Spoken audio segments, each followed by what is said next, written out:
Hey guys and girls, today we are going to talk about how to write a novel, or rather, what I did to write my first, or actually third, novel. Stay tuned.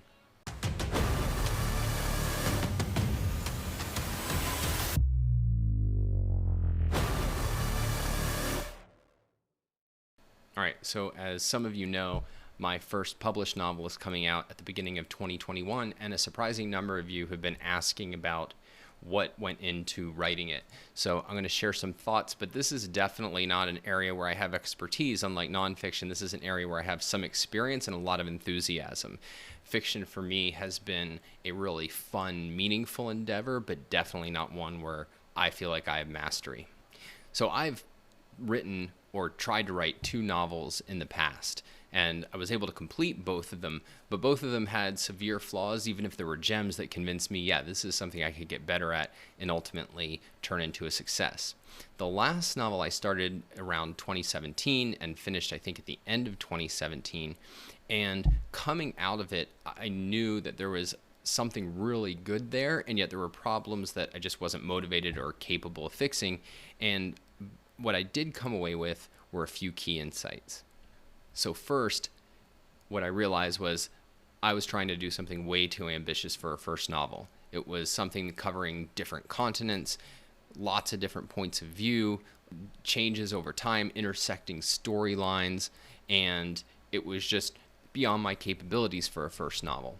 But as I was wrapping up work in that, I had an idea for a second novel. This was, instead of some expansive, like serious piece of literature, this was just going to be a straightforward thriller with a little bit of philosophy thrown in because I couldn't resist, but really trying to narrow the scope and simplify as much as possible. And so one of the things I decided was I'm going to write in an environment that I know intimately because I live there. So it was set where I lived at the time in the main line of Pennsylvania, just outside of Philadelphia. I was going to pick one character and write in first person, so we see the eyes and see the thoughts of a single character, and we're not dealing with a bunch of very complicated, hard to tie together storylines.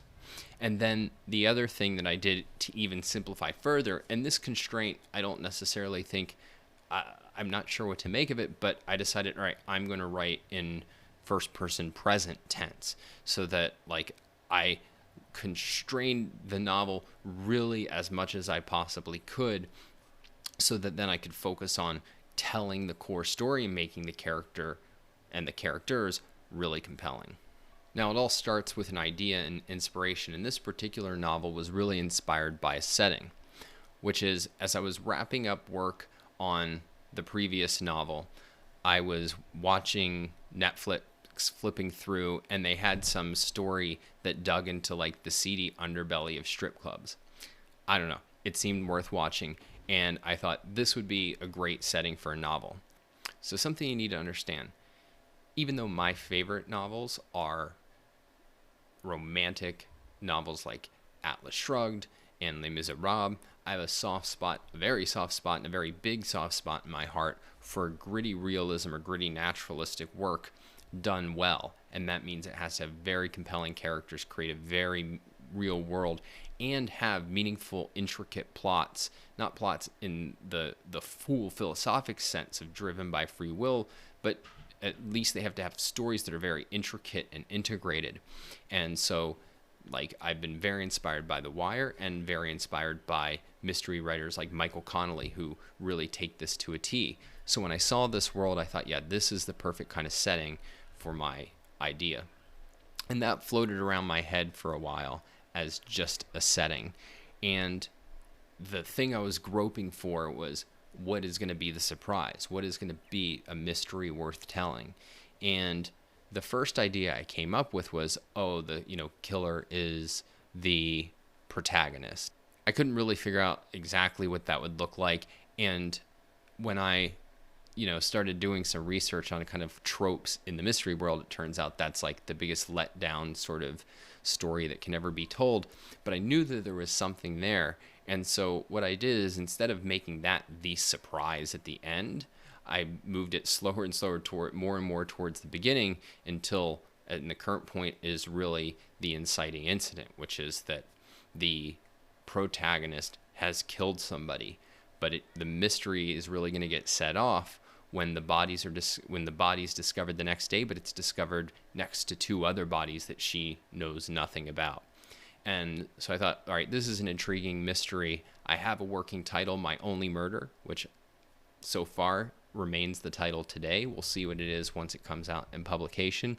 But I love this idea of, somebody who commits a murder. Well, you can see exactly why and how she did it, but the result is the next day a triple homicide that leaves her completely baffled. So that was kind of the core starting point. Once I had a setup and a setting, I knew that this was something I was really eager to write. And part of what I wanted to do early on is I'm very interested in the realm of ideas, and I want even a mystery thriller to have more depth than the usual sort of mystery thriller did. So I thought, all right, well, what is the kind of setting that would raise intellectual issues? And so as I kind of groped towards something, one of the main settings that came forward was a university. And I thought, well, there's a lot of ideological unrest on universities. So what if the murder that's discovered is she kills a white guy, but it's set up where the two other people who are dead are African American, and it's made to look like a hate crime where this white guy just got trapped in the middle of. So now you're dealing with interesting intellectual issues of race and social justice, and you're also dealing with this enormous mystery. And I thought, well, I don't want it to just be kind of political ideas. And so I thought, well, what's underneath that? And that ultimately got to kind of thematic elements about just the role of morality in life and the kind of tribalism that emerges once people surrender morality. So don't worry, there's no spoilers there. I'm not giving anything away. And but I just wanted to suggest to you the kind of the way in which creativity, the way I think about it is that the hardest part is coming up with something, a starting point, a basic idea, and then you're just layering stuff on top of it. And once you have something to layer on top of, I find that to be much easier than coming from something out of the ether. And in fact, one of the things I've experimented with since is, can you just start with any idea completely dull and then use that to build stuff on top of? And I'm having good luck with that in the thinking I've started doing to the follow-up to this book, which is, if you want to call it a sequel or possibly part of a trilogy or part of a series, of just starting with something through sheer whatever occurs to me and then building from there. Now, in terms of the actual writing of it, a few things worth mentioning. So I was working full-time all day long. I have a family. I have all the kind of life commitments that we all have.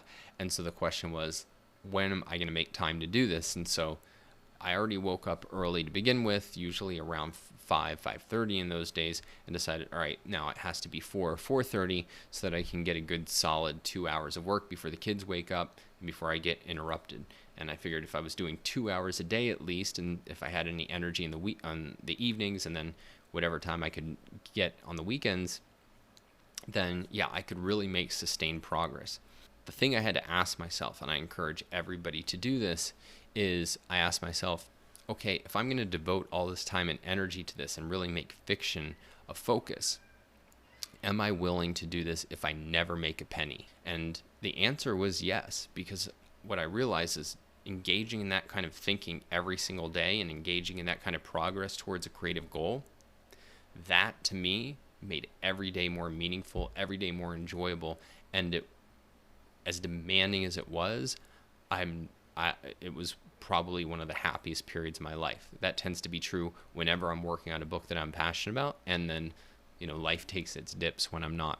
So then in terms of the actual writing, there are 1,000 ways to write fiction, but of course the kind of big three are sort of, you plan, you write by the seat of your pants, or you do something sort of in between.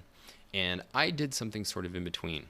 I needed to have a sense of where I was going. I needed to have something like an outline or a structure or an endpoint. I need to be writing with a goal in mind, but I also needed to be rooted in the characters and in the story as it unfolded, and not feel as if I was just typing in alignment with some preordained plan. And so usually what would happen is I have a couple big things that I knew had to be there. And then I would write and then do a little bit of short-term planning. Think about, all right, well, what are the next steps? What are going to be the big moments on the way to the biggest moments? And that tended to work really well, except I reached a certain point and knew I really needed to figure out the climax. And that's where I had some good luck, which is Christmas break was coming up, and we were taking a trip from Pennsylvania to Michigan, where I now live. And that was going to be an 8 to 9 hour car ride where my wife was going to be driving, and I can work pretty well with screaming kids. So it was really 8 or 9 hours where I could purely sit down, and I couldn't do any other work, but just think through the plot. And in fact, I still have the journal somewhere in here where I basically worked out the entire rest of the book during that car ride, and just over that break was able to pump out, I think, something like 30,000 words or some absurd number like that. So one of the things that I am a big advocate for is when you can win blocks of time, use them and figure out the best way to use them. Is it to actually create the content? Is it to do forward planning, or what? Now, one of the things that I had struggled with when I was working on the previous novel that got finished but never fully finished was I realized I didn't understand story structure. And so that was kind of the big hole that I had to fill in. And so I had spent a lot of time looking at different kind of theories of structure and advice on structure. And I started, or at least one early thing that I read was, what's it called? Save the Cat. Only they have a version for novelists. And that gave me kind of a lead, but that's very much a cookie cutter structure. But it gave me certain ideas of, oh, I need to have this kind of rise and this kind of fall in action and this kind of rise. It gave me a sense of sort of what are some things that I can use in order to structure a novel. The next thing that I discovered that I found really helpful was something called Story Grid. And in fact, my book's going to be coming out from Story Grid Publishers. And I won't go into the details there, except to say that what they give you is a lot of principles and tools for thinking about and structuring a story, but without making it cookie cutter, without the idea that there's this inherently right structure and you just kind of write to it. And I found that really helpful. There's some other books I found helpful since, but the basic idea was I knew what my weaknesses were, and so I consulted a lot of resources, but it wasn't in order to blindly follow their advice. It was more to spur my imagination and give me a sense of things that I might want to use and integrate in order to build a skeleton for my story, in order to make the mystery more gripping, in order to execute an action scene. I love going for advice, but you're always judging it and always figuring out what really is the purpose of this rule and does it actually apply in my case. Now, in terms of the day-to-day writing, one of the things I found was that in general, the drafts poured out really easily and the editing went really smoothly, but there were definitely moments of getting stuck and not knowing what to do. And my go-to move was always the same. Go for a walk, talk aloud, use my phone to record, A, so I didn't forget, and B, so I didn't look like a crazy person, and just talk through my story. And almost every single time within the space of a single walk, I would figure out the solution. Some problems, a handful of them, were much harder than that. In fact, the worst one came during the editing process, where an editor pointed out some real flaws in the book that I just did not know how to fix. And I remember going for walks for days and feeling completely miserable, but what I had was a real confidence that eventually the solution would come to me. And I remember it was one evening, I think I just sit down and said, all right, I'm figuring this out. And I sat down with pen and paper, made some notes, and bam, then came the idea. I believe that any creative problem that you're capable of solving, and writing problems I think are almost always capable of solving if you even get to the point of starting, is just giving yourself the right mental space to do it and having complete confidence that eventually the answer will come.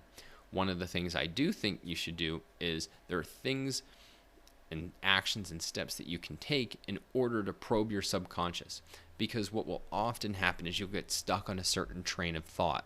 and it won't lead you anywhere. You'll start going in circles. And so I'm a big fan of questions deliberately designed to break out of that kind of tunnel vision. So, for example, one of the things I would ask is like, what would happen if I just cut this scene or cut this character? What if I had a completely different opening for my book? What if there was an easy solution for this? What are similar stories that have solved this same sort of problem? Any kind of question I can get, even if I think it's a crappy question that will lead to nowhere, I'm going to actively pursue these kinds of new questions, because I know that the more that I'm attacking things from every angle, eventually some cool insight will come. And they did. So finally I get a draft, I did some editing, and the next, just on my own, and so the next thing I knew is I wanted a lot of feedback.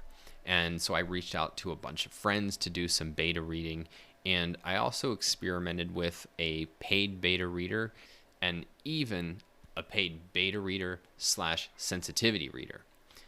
Now, this was more of an experiment and part of what I wanted to be able to talk about during the course of promoting the book. A lot of what I'm doing in the book is attacking these kind of ideas of social justice, that, we should be like walking on eggshells around people's so-called identity, which really means their group identity and their unchosen group identity at that. But I was very curious what they would have to say, and I was curious if it would give me any insights into what I wanted to write in the book. But the surprising thing that happened was that it was that paid beta reader / sensitivity reader that was the best investment I could have gotten, because the editing advice she gave me was, at that point, far and away led to the biggest number of breakthroughs, including one breakthrough in particular. I thought that one area where I was very good was being consistent with character, and that the challenge was making sure that the plot really worked. And what she ended up pointing out was that my book was riddled with the character doing things that didn't make sense for the character to do, that weren't psychologically real, that weren't fully believable, that given everything that I had established before.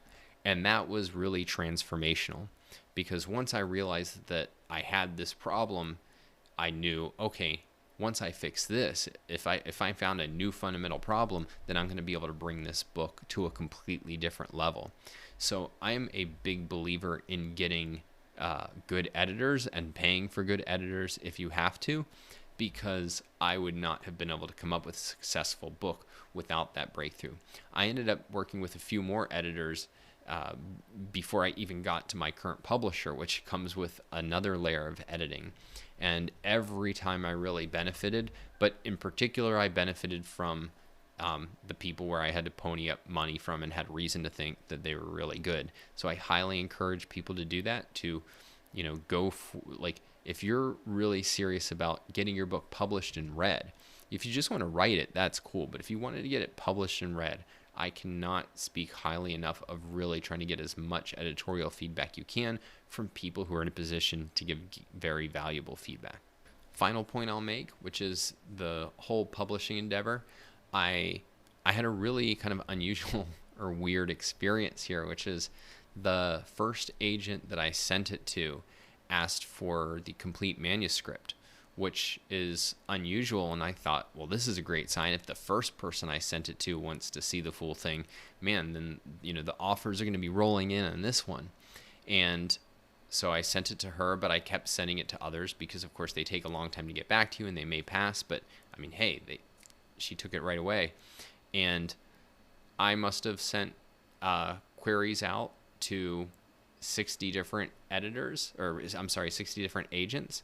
And you have to understand, I did a lot of workshopping on my query. I did a lot of workshopping on my sample pages, on my outline. Like, I didn't go into this blind. Whatever mistakes I was making were not going to be kind of like if you Google top 10 mistakes people make when querying agents. Like, I really went through the ringer and, I got this one success. But in the end, I got zero interest from anybody else.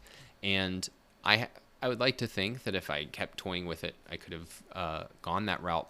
But part of what happened during that time was that StoryGrid, which I said they were the ones who had given me this methodology that really helped in the writing of the book, they were launching their own publishing house, and it was really going to solve some of the problems I had seen in the world of publishing, which was, so if you think about what actual publishers do today, basically at best, they put a cover on your book and they get it in bookstores. Maybe they get it in bookstores, but they don't put any marketing money behind it, and they take pretty much at least 90% of the revenues from the book. And so, like, I think with my official books, we didn't get them. They went to the Institute, which held the copyright, but like $1 a book sale. And so, they don't really seem to be adding a lot of value in order to take 90% or more of the revenue from the book. But on the other hand, with self-publishing, you're not getting an infrastructure. You're not getting people who will edit you and help you produce something really high quality, who are going to take care of things like making sure the book is well designed, making sure it gets shipped and delivered, and helping you with marketing. So StoryGrid is run by two guys. One had been a top book agent and one who had been a top book marketer.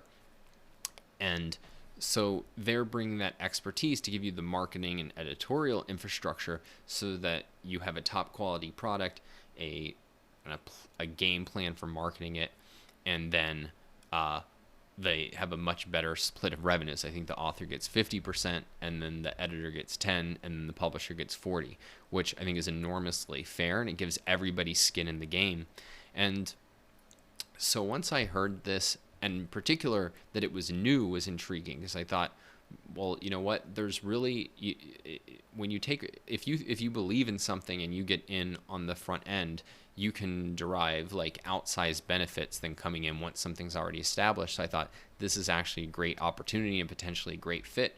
Sent it in through their really interesting submissions process, which is much harder than the traditional submissions process, but it really, you're not being judged on how well you can write a synopsis in a query. You're being judged on how well you can tell a story. So that was the appeal. It's worked out really well, and now I'm going through with my StoryGrid editor to make final edits for the book. And it's been an amazing experience, because the lingering problems that I saw with the book are both problems that the editor was able to see, really help crystallize exactly what those problems were, and even give me some leads on solving it. So it's really exciting. I can't wait to talk about the book more as we get closer to the publication date, but first I got to finish it up, and so hopefully I will get to that soon. Until next time, be sure to like this video, subscribe to the channel, and hit the bell if you want to make sure you get notifications. And as always, the best way to stay up to date is through the newsletter at donswriting.com. Talk to you next time.